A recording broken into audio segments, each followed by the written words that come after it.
Hello everyone welcome to Bhartech solution. आज के আমরা শিখব হলো মোডাল ভার্বস। মোডাল ভার্বস হলো ইংলিশ গ্রামারের একটা ভীষণ বড় পার্ট।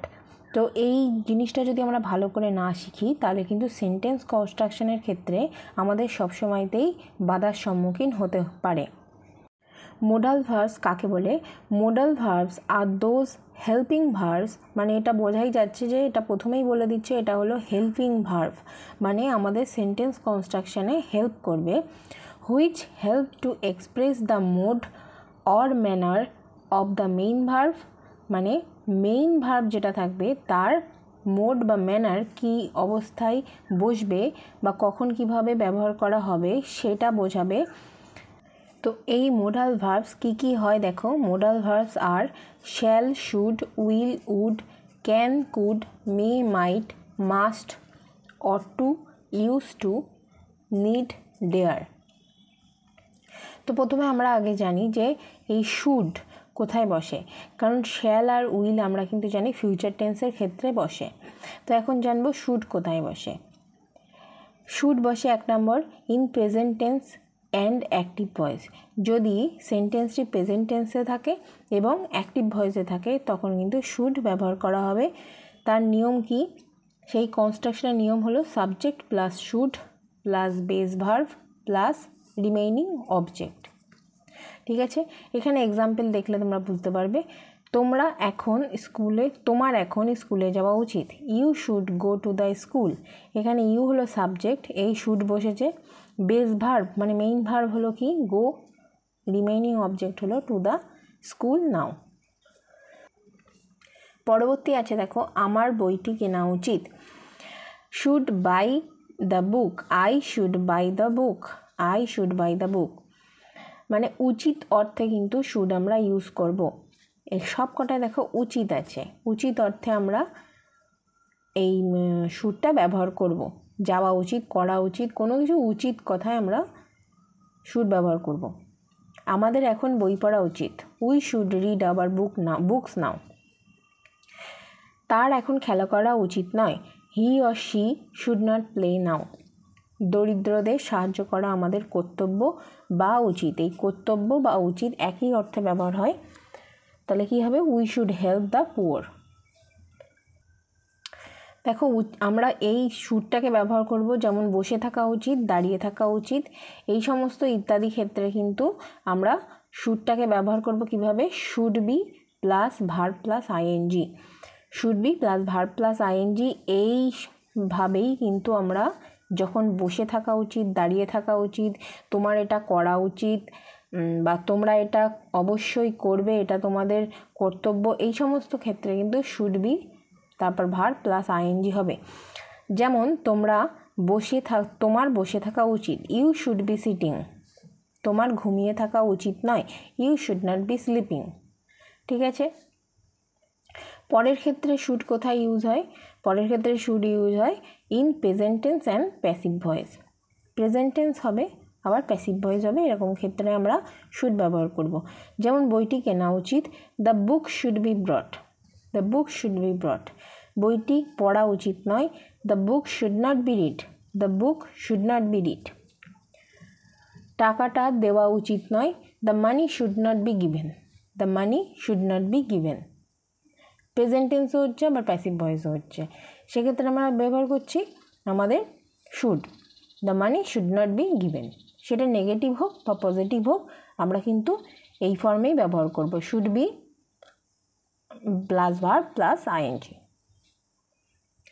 3 নম্বর ক্ষেত্রে আমরা কোথায় ব্যবহার করব? 3 নম্বর ক্ষেত্রে ব্যবহার করব পারফেক্ট টেন্স হবে এবং অ্যাক্টিভ ভয়েস হবে। পারফেক্ট টেন্স এবং অ্যাক্টিভ ভয়েস হবে। আমার সেখানে যাওয়া উচিত ছিল। I should have gone there. I should have gone there, আমার সেখানে যাওয়া উচিত ছিল। এরপরে আছে পারফেক্ট টেন্স এবং প্যাসিভ ভয়েস। পারফেক্ট টেন্স হতে হবে এবং প্যাসিভ ভয়েস হতে হবে। বইটি পড়া উচিত ছিল না। The book should not have been read. The book should not have been read. কাজটি করা উচিত হয়নি। The work should not have been done. The work should not have been done. পরবর্তী আছে ইন্টারোগেটিভ সেন্টেন্স হবে এবং প্রেজেন্ট টেন্স হবে। Interrogative sentence হবে এবং প্রেজেন্ট টেন্স হবে কী হবে? যে আমার কি কাজটি করা উচিত? আমার কি কাজটি করা উচিত, should I do the work, should I do the work, যে আমার কাজটা কি করা উচিত। এখানে উচিত হচ্ছে শুজ ব্যবহার করে করা হচ্ছে, আর আমার কি করা উচিত সেখানে আই ডু দ্য ওয়ার্ক। আমি কি এখন বা আমার কি বা তার কি লিখলেও হবে, কোনো অসুবিধা নেই। তার কি এখন বাজারে যাওয়া উচিত, এটাও কিন্তু ইন্টারোগেটিভ সেন্টেন্স হচ্ছে এবং প্রেজেন্ট টেন্স হচ্ছে। এটা কি হবে, should he go to the market now, should he go to the market নাও। তো এই সমস্ত ক্ষেত্রে কিন্তু আমরা শুডটাকে ইউজ করব। তো এখানে 5টা আমি প্রসেস বললাম বা 5টা ইন্ডিকেশান তোমাদেরকে দিলাম যেখানে যেখানে শুড আমরা ব্যবহার করতে পারি। মাস্ট কোথায় ব্যবহার হবে, ফিউচার টেন্স হবে আর অ্যাক্টিভ ভয়েস হতে হবে, ঠিক আছে। অ্যাক্টিভ ভয়েস হতে হবে এবং ফিউচার টেন্স হতে হবে। তো যেমন ধরো অবশ্যই করব বা অবশ্যই করতে হবে, এই সমস্ত ক্ষেত্রে কিন্তু আমরা মাস্ট ইউজ করি।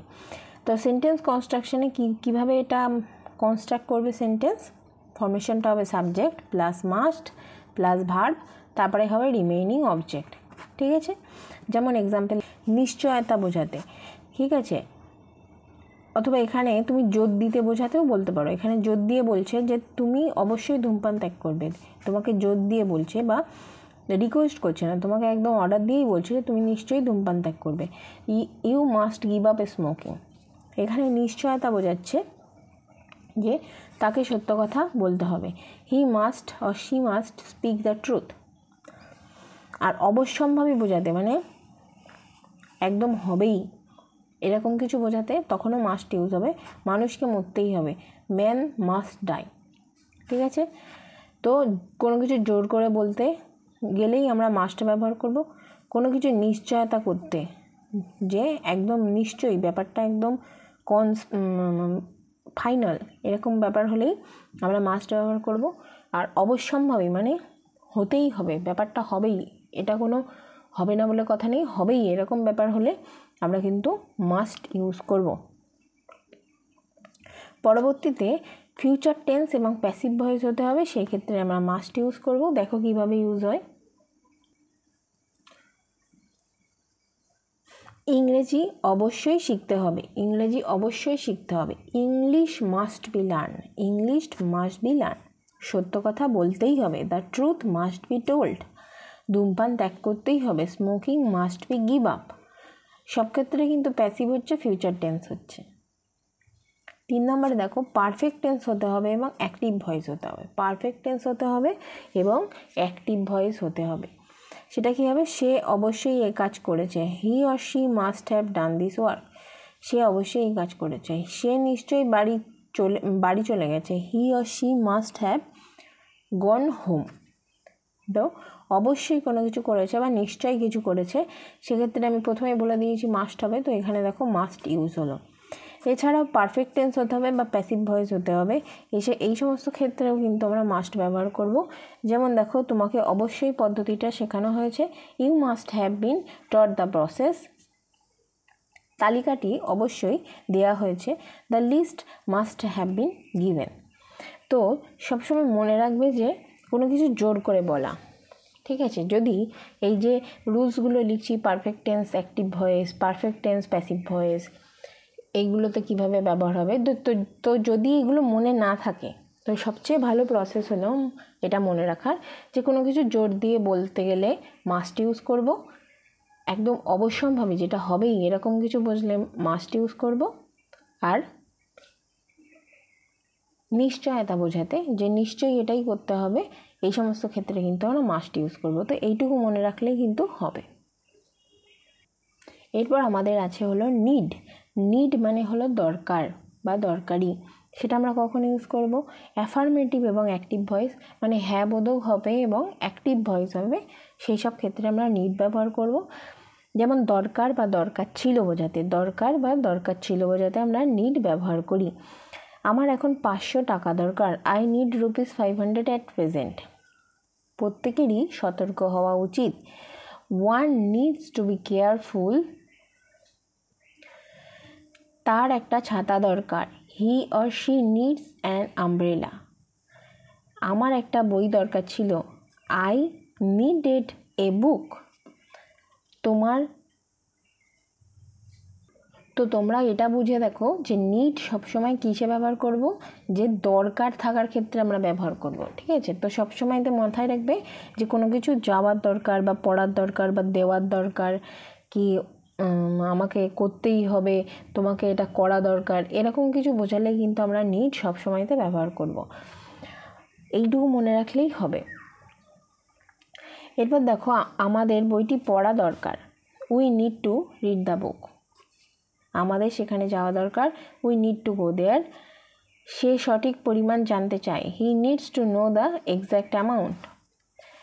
এছাড়াও আমাদের অ্যাফার্মেটিভ হতে হবে এবং প্যাসিভ হতে হবে, সেই সব ক্ষেত্রে কিন্তু আমরা নিডটা ব্যবহার করি। যেমন বইটা দরকার, দ্য বুক ইজ নিডেড, টাকাটা দরকার ছিল, the money was not need, দরকার ছিল না হবে, the money was not needed.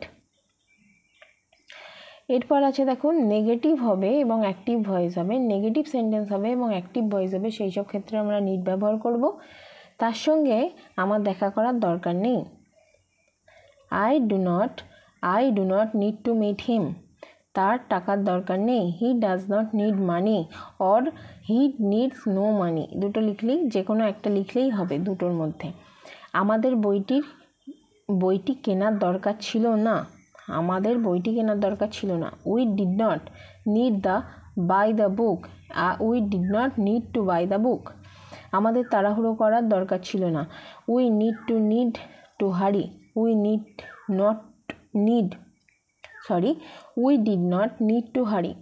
Not need to hurry, যে আমাদের তাড়াহুড়ি করার দরকার ছিল না, তাড়াহুড়ো মানে হারি।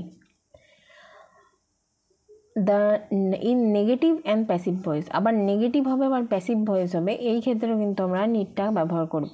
বুকটা এখন দরকার নেই, the book is not needed now, তার মৃত্যুসজ্জায় টাকার দরকার ছিল না, money was not needed in his death bed. এরপর দেখো আমরা ইন্টারোগেটিভের ক্ষেত্রে মানে কোশ্চেন বোধক এরকম এর ক্ষেত্রে কোশ্চেন বোধকের ক্ষেত্রেও আমরা নিডটা ব্যবহার করব। যেমন আমাদের কি ওখানে যাওয়া দরকার, do we need to go there, তার কি ছাতার দরকার নেই, does he or she not need an umbrella, তোমার কি সত্য কথা বলার দরকার ছিল না, did you not need to speak the truth, এই বইটা পড়া তার কেন দরকার ছিল, why did or she needs to read the book. তো এখানে কিন্তু যতগুলো আমি মোডাল ভার্বস বোঝাচ্ছি সবগুলোর কিন্তু অনেক অনেক এক্সাম্পল দেওয়া আছে, আশা করি তোমরা বুঝতে পারবে। এরপরে দেখো ইন্টারোগেটিভ আছে আবার প্যাসিভ ভয়েসও আছে, যে এক্সাম্পলগুলো দেওয়া আছে তার মধ্যে। তো এরকম ক্ষেত্রে আমরা নিড ব্যবহার করব কিভাবে, দেখো বইটা আবার পড়ার দরকার আছে কি, বইটা আবার পড়ার দরকার আছে কি, does the book need to be read again, তখন মিথ্যা কথা বলার দরকার ছিল কি, did the lie need to be told then, টাকাটা ফেরত নেওয়ার দরকার ছিল কি, did the money need to be taken back. তাহলে বোঝা গেল অনেক এক্সাম্পল দিয়ে কিন্তু এক একটা মোডাল ভার্বস বোঝানো হচ্ছে, আশা করি তোমরা বুঝতে পারবে। পরবর্তী আমাদের মোডাল ভার্ব হলো কি ডেয়ার। তো ডেয়ার নর্মালি সাহস করা বা সাহসের পরিচয় দেওয়াতে ডেয়ার কথাটা আমরা ইউজ করি, ঠিক আছে।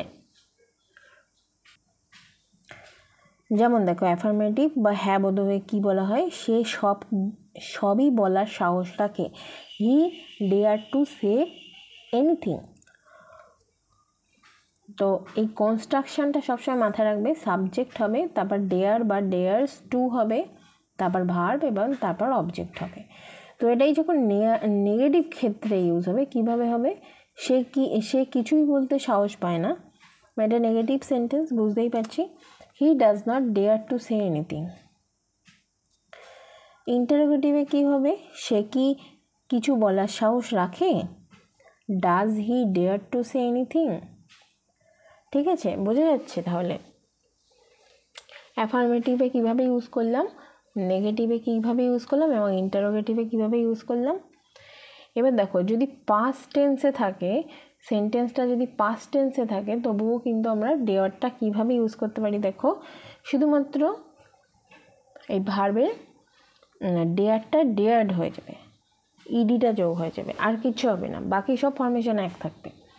যেমন সে আমার সমালোচনা করার সাহস করেছিল, he dare to criticise me. সে আমার সমালোচনা করতে সাহস করেনি, he did not dare to criticise me. সে কি আমার সমালোচনা করতে সাহস করেছিল, did he dare to criticise me. সে রাত্রে বাইরে যেতে সাহস করে না, he does not dare to go at night. সে দরজা খুলতে সাহস করেনি, he did not dare to open the door. আমি তার সঙ্গে কথা বলতে সাহস করিনি, I did not dare to speak with him. কেউই তার সঙ্গে কথা বলতে সাহস করেনি, nobody dare to speak with him. ঠিক আছে, তো এরপরে দেখো ডেয়ার অ্যাকচুয়ালি লজ্জা না করার ক্ষেত্রেও ব্যবহার করতে পারি। যেমন সে যা চায় তা করতে সাহস করে, he dare to what he likes. মানে সে যা চায় সে সেটা করে, তার কোনো লজ্জা শরম নেই, সে যা চায় সেটা করে, সেক্ষেত্রে আমরা ডেয়ার এভাবে ইউজ করব। নেগেটিভ সেন্টেন্সে কী হবে, সে যা ভাবে সে তা বলতে সাহস করে না, she dare not say what she thinks. তারপর যদি কোশ্চেন তৈরি থাকে বা কোশ্চেন বোধক কোনো সেন্টেন্স থাকে, সেখানে কি করব, সে কি একটা স্বীকার করার সাহস রাখে। এই স্বীকার মানে কি, কোনো কিছু মেনে নেওয়া। তাহলে কি হবে, ডেয়ার হি অ্যাডমিট ইট। ঠিক আছে, সে কি করে আমার সততা সম্পর্কে প্রশ্ন করতে সাহস করে, সে কি করে আমার সততা সম্পর্কে প্রশ্ন করতে সাহস করে। তাহলে কি হবে, how dare he question my honesty, how dare he question my honesty. তো ডেয়ার মানে আমরা এত এক্সাম্পল পড়ে সপ্তাহ থেকে বুঝলাম যে ডেয়ার মানে হলো অ্যাকচুয়ালি সাহস করা বা সাহস করে কিছু বলা করা। এই সমস্ত ক্ষেত্রে কিন্তু আমরা শুধু ডেয়ারটা ইউজ করব। পরবর্তী ভিডিওতে আমরা আরও অনেকগুলি মোডাল ভার্বস বাকি আছে, সেগুলি নিয়ে আলোচনা করব। তো সেগুলি জানার আগে আমাদের এগুলি ভালো করে পড়ে নেওয়া উচিত। আর সেন্টেন্স কনস্ট্রাকশন নিজে থেকে চেষ্টা করে এই সমস্ত মোডাল ভার্বসগুলো সেখানে প্র্যাকটিস করা উচিত। যদি প্র্যাকটিস না করো তাহলে কিন্তু এত কিছু শিখে কোনো লাভ নেই। নিজে থেকে চেষ্টা করতে হবে বাংলার এক একটা সেন্টেন্স সেটাকে ইংলিশে কনভার্ট করার। তো এখানে আমি অনেকগুলো এক্সাম্পল দিয়েছি যাতে তোমরা সেই সাহসটা পাও নিজে থেকে নতুন করে একটা সেন্টেন্স কনস্ট্রাক্ট করার। তো সেটা নিজে চেষ্টা করতে হবে, চেষ্টা না করলে কিন্তু শুধুই পড়াটাই থেকে যাবে, তুমি শুধু জেনেই থাকবে, কখনো অ্যাপ্লাই করতে পারবে না।